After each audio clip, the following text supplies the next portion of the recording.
Hello, my name's Gillian Riley, and I write books and run seminars that enable people to transform their relationship with food. The people who come to my seminars typically have struggled with their food intake and their weight for a great many years. They often tell me that they think about food way too much, maybe are even obsessed with it. They're very confused about what to eat, how much to eat, when to stop, how to stop. They might be very good at dieting, but it doesn't last, and they put the weight right back on again. They're looking for an alternative, and the most common alternative to dieting is known as intuitive eating. This is where you get the advice to eat when you're hungry, stop when you're full, and eat whatever you fancy. The problem with this, for most people, stems from the fact that our bodies didn't actually evolve to eat this way. And our physical mechanisms for discerning hunger and fullness are really very approximate. Our bodies evolved to eat pretty much as we could, at every opportunity, whenever we could. And the problem now is that we're simply surrounded by too much food, too much of the time, and most particularly too much manufactured food, too much processed food. And that's highly attractive to us. The reason is because, all food activates the reward system in the brain. It's the release of dopamine in what are called the dopamine pathways. And this is a survival system, a reward system that's perfectly natural. It's supposed to keep us interested in food. If we weren't interested in food, we might not bother to eat at all. And we do need to keep eating in order to survive. The problem is that at least for certain people, manufactured food, and particularly food high in fats and sugars, all kinds of sugars, they will activate that reward system more powerfully.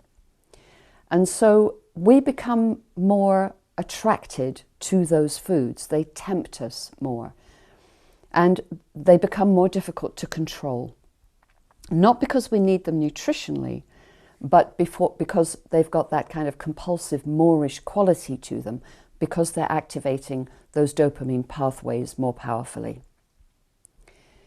Now, most diets and weight loss systems try to avoid that reality. They sort of ignore it or deny it or help people kind of evade it in some way. Like, for example, you might be given a certain amount to eat on a diet, but it's like the one thing nobody mentions that certainly all my clients know is that after they've finished that sort of moderate amount to eat, they're going to want more. There's going to be an appetite to continue. And at the end of meals, but also in between meals. People are feeling tempted by food. They're feeling like they want to be eating more than the amounts they actually need. My work is different in that I'm having a conversation about that excess appetite and those feelings of temptation. I'm teaching people how to manage it, and manage it in a way that enables people to release it by actually working through it, which is the process of recovery. It is the process of taking control of overeating. When people do it that way, they no longer feel restricted by the prohibitions, the rules, the restrictions of a diet, or like a nutritional theory where they're told, what they can and can't eat. My clients feel, they tell me they feel liberated, they feel in control, they feel like they're in the driving seat, and they're able to make genuine choices that they genuinely want to do rather than being led around by this excess appetite and sense of temptation, as I've been talking about.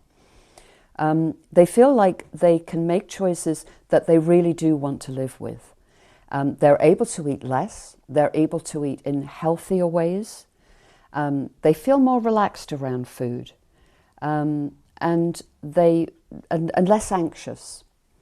And most importantly, obviously weight loss is a part of that process. But it's more sustainable. People are actually able to maintain this in the long term. And that's really what this is all about.